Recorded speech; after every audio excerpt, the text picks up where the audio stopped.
சிறுத்தை சிவா இயக்கிட்டு இருக்க அஜித்தோடைய அடுத்த படத்துல ஏகப்பட்ட கான்ட்ரவர்சிஸ் வந்துகிட்டே இருக்கு. ஆல்ரெடி ஹீரோயின்ஸ் எல்லாம் யார் யார் நடிக்கிறாங்க அப்படிங்கறதுல ஒரு சின்ன நியூஸ் வெளியில வந்தது. இப்ப அதை தொடர்ந்து நம்ம விஜய் சேதுபதி இந்த திரைப்படத்துல ஒரு நெகட்டிவ் ரோல் பண்ண போறாரு அப்படிங்கிற விஷயமும் வெளியாயிருக்கு.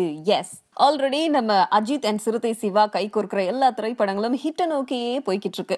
சோ ஹிட்டுக்காகவே உருவாக்கப்படுற இந்த திரைப்படத்திலையும் இந்த மாதிரி சுவாரஸ்யமான விஷயங்கள் வெளியாகிட்டே தான் இருக்கு. சோ தல அஜித் படம் அப்படின்னு சொன்னாலே ஒரு எதிர்பார்ப்பு இருக்கும். அது கூட அதுவும் அவருக்கு வில்லன் ரோல்ல விஜய் சேதுபதி நடிக்கிறாரு அப்படின்னதும் படத்தோட எதிர்பார்ப்பு இன்னமும் பயங்கரமா ஏறிக்கிட்டே போகுது. இந்த திரைப்படத்துல தல கிட்ட அடி வாங்குற மாதிரியான வில்லனா இல்லாம இன்னொரு ஹீரோ மாதிரியே உருவாக்கி இருக்காங்களாம் Vijay சேதுபதியை.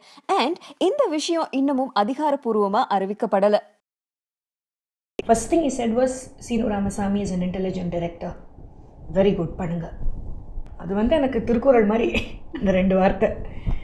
Intelligent director, very good பண்ணுங்க, அவ்வளோதான்.